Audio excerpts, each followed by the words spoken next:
Welcome to Critical Connections, where we analyze social, political, and religious trends related to Muslims here in the US and around the world. A new US paradigm for the Middle East, ending America's misguided policy of domination. This is the title of a new report by the Quincy Institute for Responsible Statecraft, a think tank in Washington, D.C. To discuss what the proposed framework would look like and what it would mean for the region and US policy, we are joined by Dr. Trita Parsi. He is one of the co-authors of the report and is also the co-founder and executive vice president of the Quincy Institute. He was formerly the president of the National Iranian American Council. Dr. Parsi, thank you so much for joining us. Thank you for having me. So before you outline what the new US paradigm for the Middle East should look like or would look like, could you describe what the overall US policy has been towards the region and what the overall approach has been over the past few administrations? Thank you. Thank you, first of all, for having me and for the audience for watching this as well. Yeah, the paradigm that has been guiding American foreign policy in the Middle East for the last couple of decades has been one in which we essentially believe that we have to dominate the region militarily. If we leave, or if we're not dominating it militarily, chaos will ensue and the region will fall apart. So we are absolutely essential and necessary for any degree of stability in the region. Reality, of course, looks quite different. Unfortunately, much of America's military presence have tended to fuel instability in the region rather than the other way around. Obviously, there's a lot of constructive and positive things that have been done by the US as well, but we do have to keep in mind that the biggest, most destabilizing event of the region in the last 40 years has been the invasion of Iraq by the United States. And we're still seeing the repercussions of that. But beyond that, we've seen that the US's blanket security umbrella that is offered to certain countries in the region actually has incentivized them to be more reckless than they otherwise would be and incentivize them not to pursue diplomacy.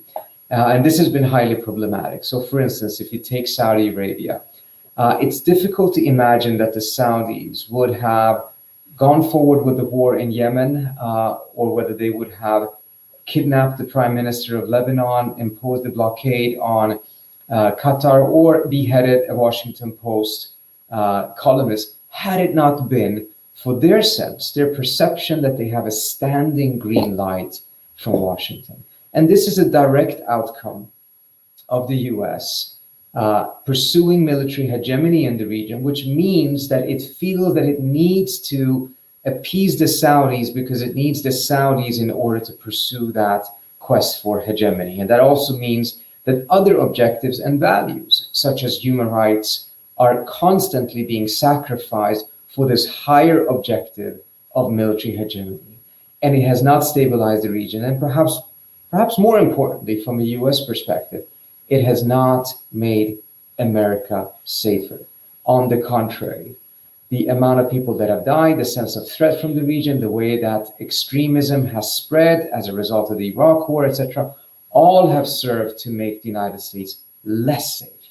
So on all counts, this seems to have been an approach that is quite counterproductive and should be discarded because it doesn't serve the US and it does not serve the region as a whole. Sure. And so, you've also emphasized that this has been counterproductive even to the US. It has served to undermine US interests in the region. And you are now calling for a sort of a narrowing of, US interests in the region, or sort of redefining what those interests should be. So could you tell us what are the core interests that should be guiding US policy? Yes. Let me start first by saying that the way we have defined interest has been so broad and ambiguous, so that it has led to a scenario that almost any development in the region we define as a major national security threat, which then necessitates, or at least opens up the pathway for an American military intervention. And this is part of the reason why we have so many interventions and why we are so involved in so many different fights. And it's also the reason why we have endless wars. When you define national security in such a broad way and everything needs to be dealt with militarily as a result of it, then yes, it is a completely natural, if not logical outcome that you will end up in endless wars. And I think this is a very important point for people to understand, because there seems to be a significantly growing body of opinion in the American public that is very much against the endless wars and wants to end them. But whether the connection has been made that these endless wars are not accidents, they're not coming there because some policymakers made a mistake. They're actually a very logical and direct outcome of an approach to the region that seeks military domination and that defines US interests so broadly that we will get sucked into almost every conflict. Mm-hmm. And in fact, we should just, as a small parenthesis again, why is the United States involved in Yemen? What are the core interests of the United States that necessitates an involvement, not just in that war, but in the manner in which we're turning a blind eye to what the Saudis are doing? Even Congress has now voted several times to end the war, to defund it, to stop providing support for the Saudis, and the president has vetoed those votes. What is the core U.S. interest here that necessitates this? No one from the administration can really articulate that. And in fact, the U.S.'s involvement in Yemen prior to this was to fight al-Qaeda in the Arabian Peninsula, which was in fight with the Houthis. So how come we are now attacking the forces or helping support attack on forces that were fighting al-Qaeda? If we had actually a more clear conception of national interest, we would also have a conversation about this and we would not end up in these decisions. That does not mean that the Houthis are good. It does not mean that what the Iranians are doing in Yemen is good. It means, does this really affect U.S. national interests in such a way so that we should be a belligerent in that conflict? So the way we think it should be defined is to first look at what really is what matters in the region. And the most fundamental things are two. A, to make sure that the American people are safe, that there are no threats from the region that actually threaten Americans here. We're not talking about forced protection, because that becomes a circular argument. Well, we have to do this to protect our forces there. Well, why are our forces there? If you really want to protect our forces, don't have them there. Mm-hmm. So it comes to about the protection of America here or civilian American interests throughout the region. But that's a different thing. The other thing is to make sure that the free flow of commerce, and that's not just oil, but making sure that there are not developments there that will have a very significant impact on the global economy, which obviously will then affect the well-being of the American public. From there on, the obvious answer is that stability in the region serves U.S. interests, not domination. And those are two very different things. We have put domination way above stability. We can tolerate instability as long as we are dominating the region. We're saying, no, actually, stability is what really serves our interests. And for these narrow interests that we have there, it does not warrant a major military force in the region. In fact, it does not in any way, shape, or form warrant domination. We should prevent a hostile hegemon from emerging in the Middle East, but the candidates for a hostile hegemon in the region are very, very few. In fact, very unrealistic. Oftentimes, Iran is put forward as the country that has that ambition or has that design. Right. But when you take a look at the numbers, the Iranians are spending about 1/60th of the amount of dollars the US is spending on arms. Per capita, the Saudis and the Israelis are spending 17 to 16 times more on weapons than the Iranians are doing. In absolute numbers, the Saudis are spending 6 times as much. The Israelis are almost twice as much.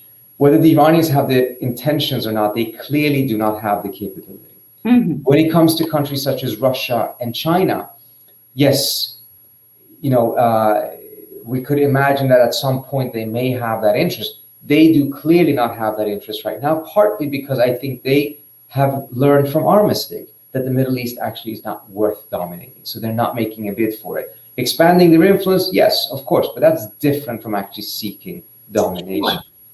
So, but also other interests come from that. If we want stability as a second order interest, which it means that we should also be quite cognizant of the importance and value of human rights, which is also very compatible with our own values, because there's a correlation with massive human rights abuses and extremism. And there's a correlation between extremism and instability. We put those as second order interests. We find them to be extremely important, but we're not putting them as a first order business interest because we want to avoid a scenario in which, because of human rights abuses, the United States would be forced to take military action, not because of a lack of understanding of a moral responsibility to do something, but because of a clear track record that U.S. military interventions actually tend to lead to far more human rights abuses. Right, and we'll get to that in humanitarian interventions that the U.S. has engaged in the past. But Trita, I do want to turn to that first core interest that you mentioned, and that is, protecting American lives here, right? Keeping Americans safe here. And skeptics would argue that, well, we need a military presence, or we need the U.S. boots on the ground to prevent terrorist activities or terrorist groups from reaching here, on our shores. What are you proposing in terms of that? Are you arguing for a more sort of civilian level support where you strengthen the criminal justice infrastructure, law enforcement of some of these countries in order to apprehend and suppress terrorist activity? What are you proposing as an alternative? First of all, thank you so much for that question. And you're quite right. That is going to be one of the objections that people will raise. The academic literature is quite clear, though. The main driving force of terrorism is foreign occupation. So having our troops in various places is in and of itself a driver of terrorism. So the idea that that is what prevents terrorism, that's the theoretical argument. The practical, empirical evidence argument is that actually foreign occupation is a driver of terrorism. But also after 19 years of the war on terror, it's also quite clear what has worked and what has not worked. Right. Drone strikes, military interventions, fuel extremism, fuel terrorism. Even the military says so. Even Rumsfeld said so earlier on. For every terrorist we kill, where he referred to as terrorists in Iraq, 3 more spring up. That is exactly what we have seen happening. What has kept America safe is good policing, good border protection, and things of that nature, as well as then we could add to it assistance to countries on how to deal with extremism, which also means that you have to deal with some of the root causes of extremism, which is societal issues. There, we want to be very humble. We think the United States can help, but the United States should be very clear it is not the solution to these problems, because these problems are taking place in societies that we have to be very humble when it comes to our lack of full understanding of those. But those are the things actually are effective towards fighting terrorism. Sending troops around, foreign occupations, drone strikes, etc., are not. And if we truly care about nation building, sorry, and even projects like nation building, where we try and socially re-engineer entire societies in our image through military presence. Absolutely, absolutely. Those are the things that actually have created more problems. Those are easy things to point to because they're very concrete, they're very easy to visualize. And policymakers would like to put those forward to be able to claim, look what we have done. Mm-hmm. And this goes to another problem, incidentally. Part of the reason why this has been so challenging for policymakers to be able to actually choose the effective but less visually attractive or sexy option is because of a major psychological inflation of what the threat of terrorism is. Mm-hmm. Do not want to belittle it, and do certainly not want to belittle the manner in which terrorism quite literally terrorizes societies. But if you take a look at what happened in 9/11, a horrible attack, the biggest terrorist attack against the United States, probably the biggest one in the world. And what happens there is that you have roughly 3,000 people that are killed and about $158 billion of damages to property. The response of the United States was the global war on terror, which has cost the United States more than $6.4 trillion in the last 19 years, and more than 500,000 people dead. Compare that to COVID. In the 6 first months of this year, roughly 130,000 dead.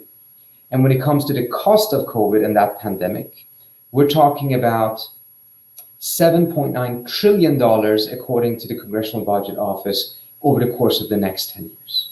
The magnitude of lives, the magnitude of cost is incomparable. Yet, massive amounts of money are going towards ineffective ways of dealing with terrorism, whereas pandemics not only have been neglected, the preparedness for it has been dismantled. Just take a look at John Bolton's book. It was quite fascinating. I did a quick Google search to see what are the things that he talks about the most. Mm-hmm. Well, Iran is mentioned 753 times. Pandemics, 22. Wow. Climate change, 0. And then other countries, China, 360 something, Russia, 100 something. No country gets as close to Iran. And again, this is very much tied to what we're talking about.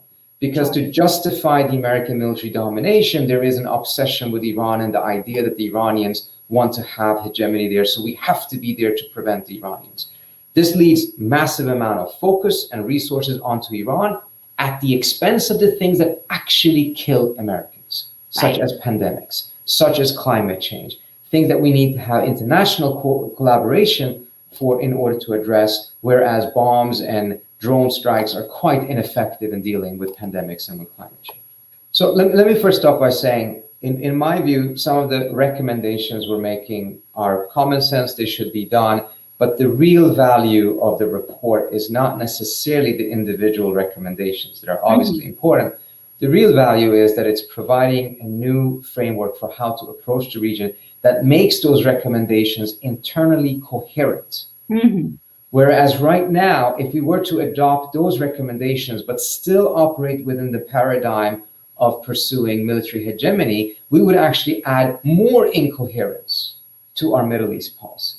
There's already a massive amount of incoherence, but if you suddenly start doing good proposals within a problematic framework, you actually add more incoherence to it. That's what I believe happened to the Iran deal. It was actually a very, very good policy. It was a good deal, served U.S. interests, served the interests of the world. Only 3 countries in the world that opposed it. But it actually added to the contradictions of our Middle East policy because it contradicted the overall frame, which was to dominate the region, certainly not compromise with countries like Iran. Instead, we should be pursuing their defeat. Whereas here we had multilateral diplomacy and compromise. So what we're trying to do with this report is to actually create that framework that allows for good policy recommendations to survive and to endure, not just be adopted. Because we saw what happened with the Iran deal. It gets adopted, but it cannot endure within a framework that doesn't allow it to have any strategic context.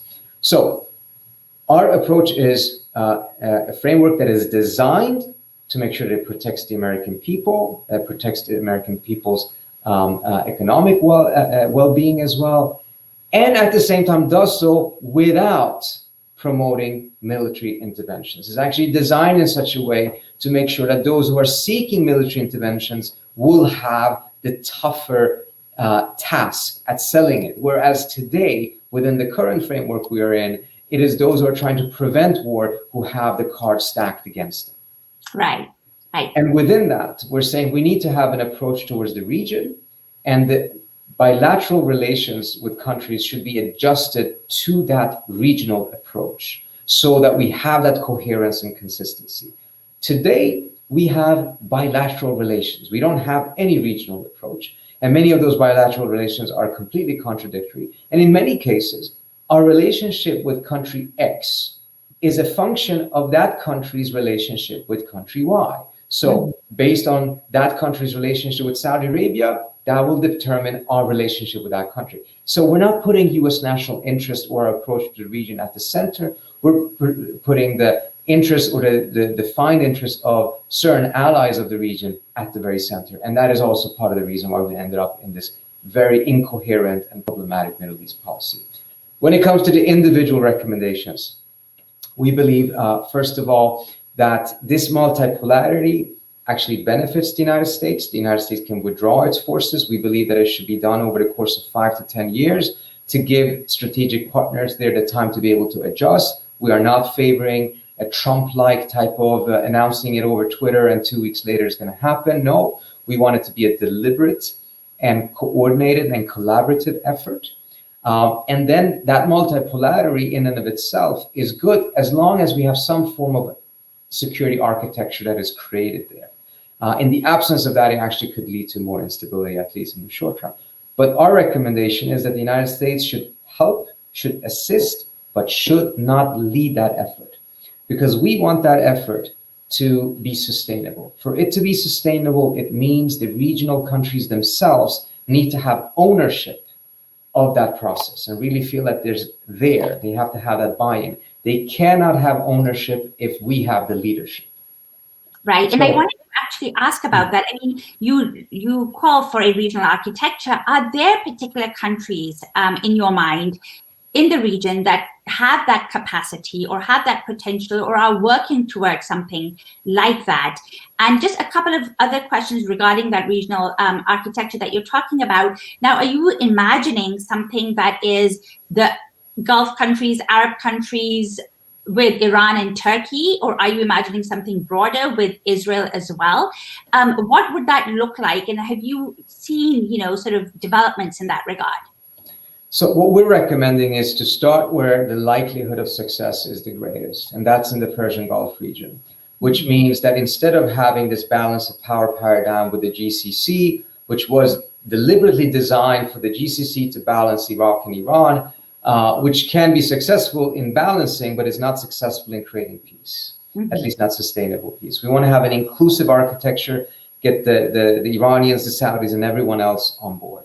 If that is successful, then we think it absolutely should be growing and encompassing greater parts of the Middle East. But if we were to start off with the Middle East as a whole, then we would have to deal with the Israeli-Palestinian issue or the Iranian-Israeli rivalry, which are important issues, absolutely need to be dealt with, but they are of a significantly higher magnitude of problem than when it comes to the Saudi-Iranian issue. I mean, keep one thing in mind, as bad as the relationship is between Saudi and Iran right now, and as much as there is an Arab-Persian dimension, a Sunni-Shia dimension to it that has historic roots and are problematic, it is in no way, shape, or form as complex as some of these other issues, because just 20 years ago, the Saudis and the Iranians actually had pretty decent relationships. So we have a much higher likelihood of success there. And in some ways, it's more urgent for the United States because of the importance of the Persian Gulf. So our recommendation is to start there. And once successful, absolutely, the ambition should be to expand it. But if we were to go for the region as a whole right away, we fear that that would reduce the likelihood of success, and then we would be sliding back into the current situation, which is a very unacceptable one in our view. Sure. And, Trita, this is an excellent report, but it does require a very radical shift in terms of U.S. foreign policy making, like a complete, a complete shift altogether. And I'm wondering, you call for a reduced military footprint that the U.S. has in the Middle East, but we have seen an increasing influence of the U.S. military and its related industries on U.S. foreign policy making, right? And the impact that they have had on legislation, on congressional leaders, on national security advisors, across different administrations. So how do you see this shift occurring from a more militaristic approach to a more diplomatic one when the militarization of U.S. foreign policy has been continuing for a while now? I think you're absolutely right. It's a very dangerous development. It's part of the reason why we're here. That's part of the reason why it's been so difficult to shift it. I think under the Trump administration, it has taken a major leap forward. I mean, it's far more blatant now than it was before. I think it's always existed, though, so we should be very clear on that. The Trump administration is more of an exaggeration of the past rather than a break from the past. But there's also an alternative development that is taking place, and that is just take a look at how the foreign policy conversation was in the Democratic primaries.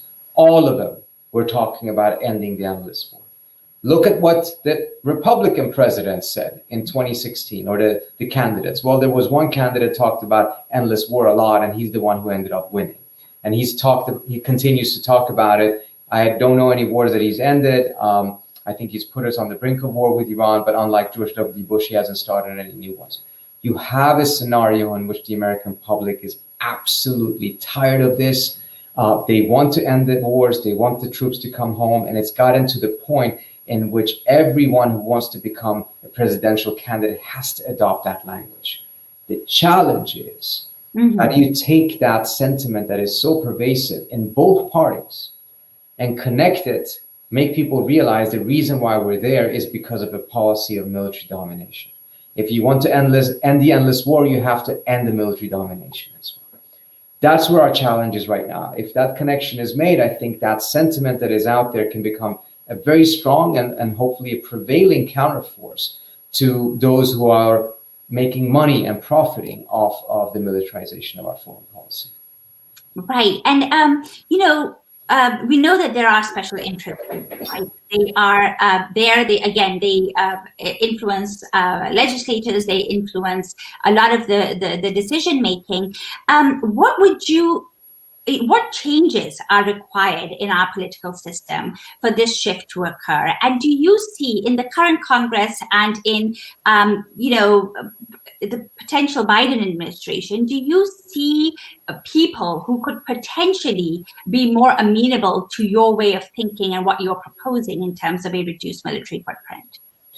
Yes, I think we have a better shot now than we have had for 25 years. Just look at where the party politics is. Look at what the new members of Congress that are winning with big numbers and a lot of excitement. It's quite clear where they're coming from. Progressives in Congress have now, they become one of the biggest blocs, and it's very clear the direction that their foreign policy is shifting towards is a clear rejection of military domination, a clear rejection of militarization of foreign policy.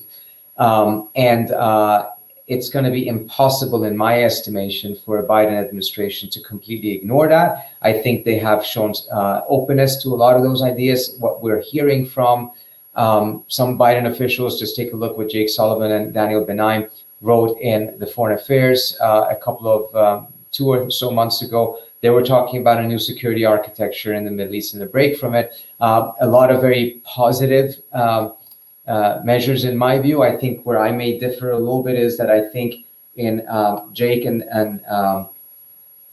Dan's perspective, it's still the US that is in the lead of it. And I think we actually should allow the region to take leadership on its own rather than us constantly feeling we have to lead things in order for things to happen.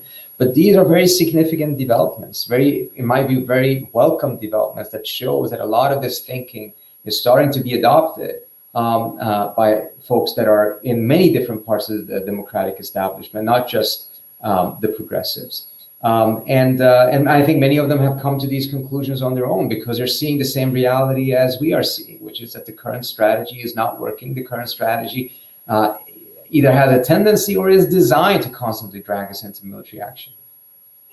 Excellent. Trita, just finally, is there particular legislation that the American public should be aware of that is actually moving us towards this direction? We should be calling our congressional leaders around these things? And, is there something that we should be aware of that is currently underway that we should be focused on?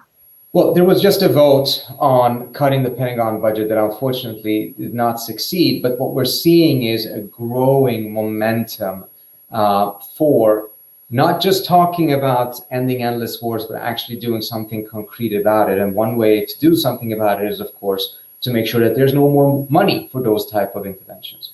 I think it's a very important development. I think part of the reason why more is needed for it to be successful is more members of Congress are going to feel comfortable if they know that I can cut the Pentagon budget, not just with 10%. I would go much further than that. Mm-hmm. But that it actually will not make America less safe. That they know that there's an alternative strategy that is ready to be put into place that requires far less money and actually will be more effective in making America safe. So that alternative needs to be developed and needs to be more developed than what we have done so far. It's still a work in progress in order to really be able to shift the majority of members towards cuts to the Pentagon that will make them feel like this is a measure that actually will make us more safe. And that would not be a 10% cut in my view. That would be much, much more than that. 10% they should do right away anyways, right. Mindful of how ridiculously the Pentagon budget has grown. But for it to be really a fundamental shift, there needs to be a ready alternative that is attractive. Okay, and I said one last question, but this is my last question. Are you in touch with the Biden campaign at all? And have you been, sharing recommendations or of this report with them? And how's that going? Yeah, so we are in touch with a lot of folks on the Hill, with the campaigns prior to Biden taking the nomination, with many of the different campaigns. Much of what we're trying to do is to make sure that we don't just come out with reports, etc., but that we really make them accessible to decision makers, that we engage with them. And a lot of think tanks, of course, do this. I think with QI, we probably put more emphasis on engaging with members of Congress as well, and not just the executive, compared to what the average think tank in DC does. But so we're trying very actively to do that. One of our challenges, as we discussed earlier on, is how to do that in the era of pandemics when you don't have the luxury of accidentally running into a member of Congress or a key staffer in the halls of Congress, but everything actually has to be delivered. Right, wonderful, and I think equally important, Trita, is reaching out to the American public and making them aware of this framework. And I would encourage everybody who's watching to absolutely visit your website, the Quincy Institute, and have access to these reports, which are so accessible, very readable, and would really, I'm sure, would shift some thinking around some of these matters. Again, we've run out of time, but thank you so much for your expertise. Thank you for having me. For your analysis, and thank you also so much for watching. To learn more about our work, please visit criticalconnections.org and find us on Facebook. Thank you so much. Thank you. Talk to you soon.